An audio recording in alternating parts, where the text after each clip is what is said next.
Agora eu irei falar da prosa norte-americana, da primeira metade do século XX até, né, o teatro e as vertentes dessa mesma prosa na segunda metade do século XX, né? E finalizarei falando sobre as possibilidades de ensino e literatura norte-americana no ensino médio aqui. O início do século XX ele foi marcado por grandes acontecimentos. Foi um século onde foi considerado o começo de um grande século de ouro para os Estados Unidos. Nessa época ocorre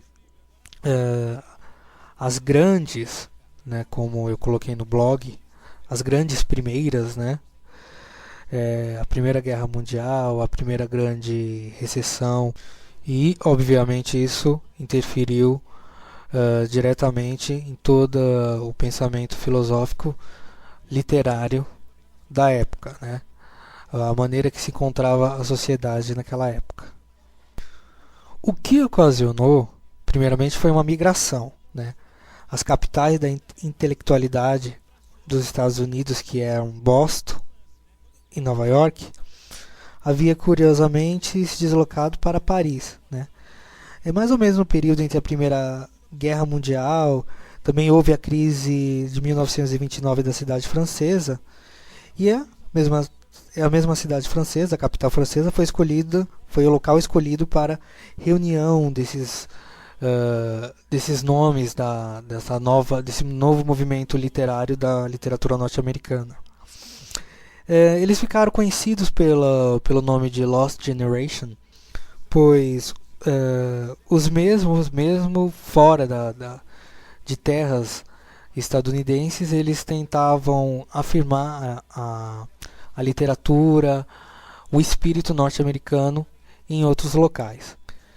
Eu irei falar de uma década que exprime muito o espírito que vigente nos Estados Unidos, desse início do século XX, né, que é a década de 1920.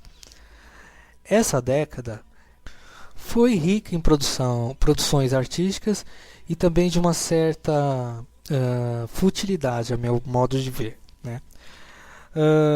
Foi um período, né, dos mais ricos para a produção artística dos Estados Unidos. Foi uma era de prazer, de diversão, como raramente havia se visto naquele país. Na verdade, o espírito da década de 1920 começa no fim da Primeira Guerra Mundial e vai também por volta da crise de 1929.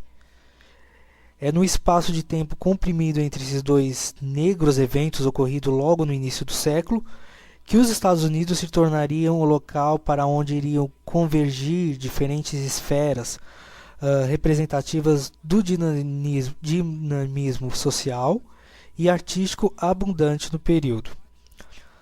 A década de 1920 ficou conhecida como The Jazz Age, ou Era do Jazz.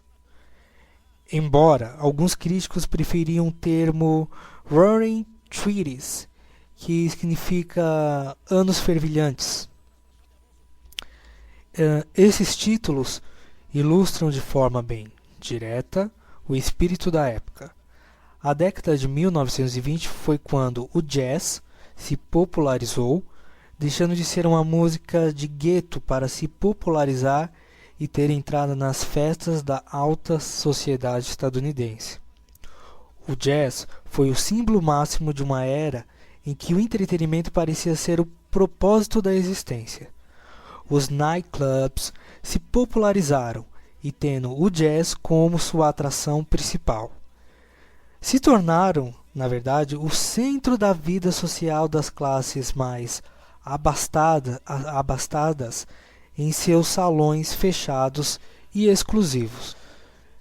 Essa explosão da diversão, do prazer social relativamente fútil, foi uma forma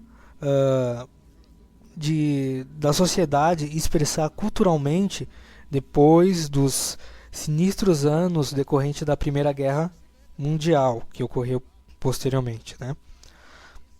A população estadunidense também alcançou um imenso nível de algo que foi plantado na década passada, que era chamado de self-reliance, né? De tremenda autoconfiança. A chamada classe média, né, adquirindo um poder de compra inédito, se tornou um dos principais motores da economia, que a partir de então passou a ter um maior foco no consumo.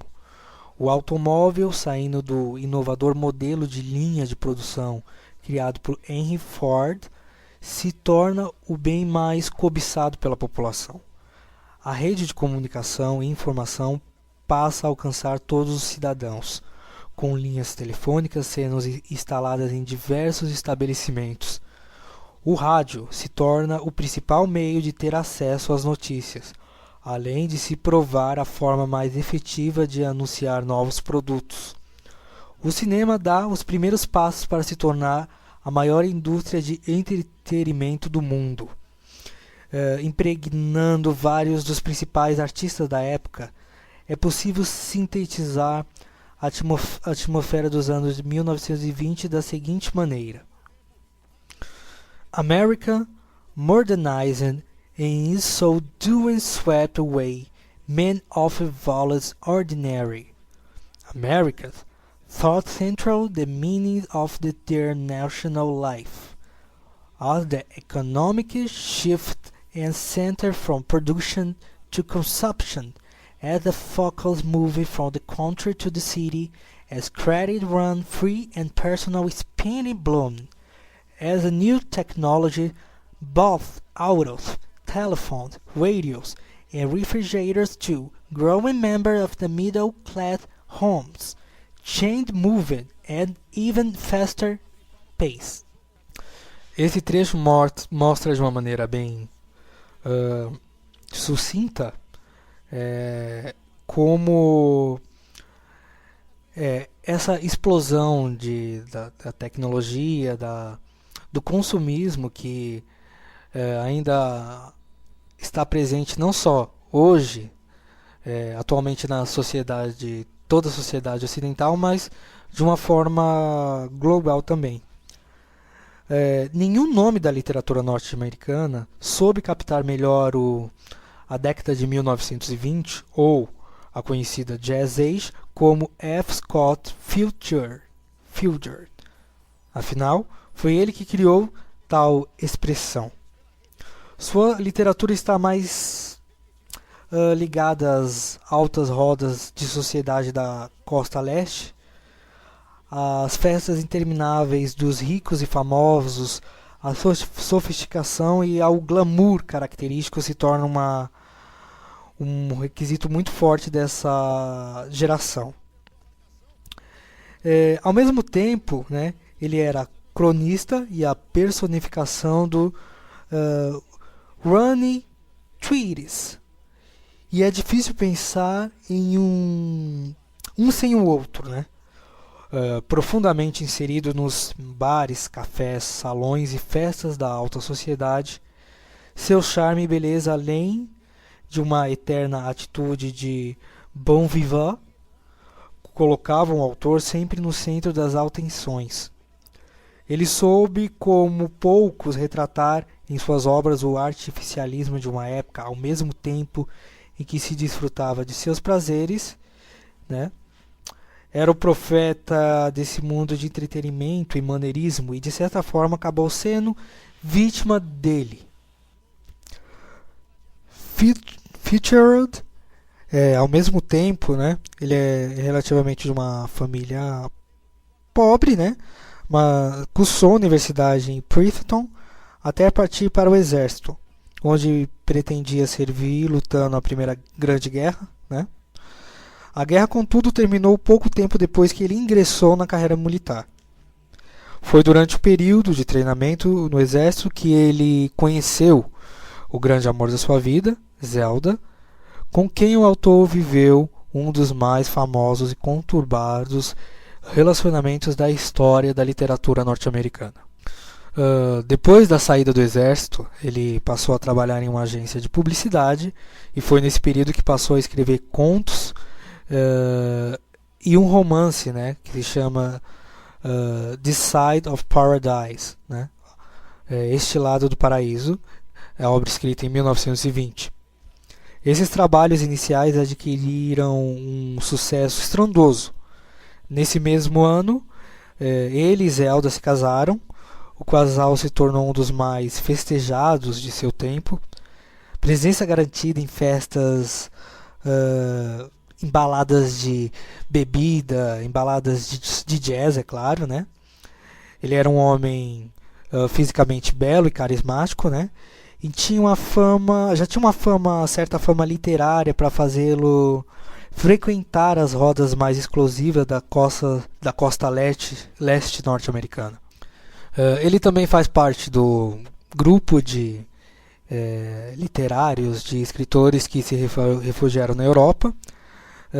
Ele se torna um nome importante da Lost Generation e lá ele escreve o que muitos críticos consideram um dos melhores romances da literatura norte-americana, que é The Great Gatsby, que é O Grande Gatsby, escrito em 1925. Esse romance ele começa com a personagem narrador, né, Nick Carey, um jovem do meio oeste que vai passar uma temporada no distrito de Long Island. Nick então passa a habitar o sofisticado, porém frívolo círculo social de sua prima, Daisy. E o marido desta, Tom Buchanan. Todos os personagens, contudo, são intrigados pela figura misteriosa do vizinho de Nick, um milionário excêntrico chamado de Jay Gatsby, que todos os sábados proporciona as mais grandiosas festas em sua mansão de estilo gótico. À medida que a narrativa se desenvolve, o leitor descobre que Daisy é um amor antigo de Gatsby quando ele era, digamos, mais pobre. As festas e o seu estilo de vida extravagante são estratégias para atrair e impressionar o seu antigo amor, Daisy, ganhando finalmente o seu amor quando Gatsby finalmente reencontra seu amor do passado e eles começam, né? Ela é seduzida pelo glamour, pelo poder aquisitivo, pelo dinheiro dele, né?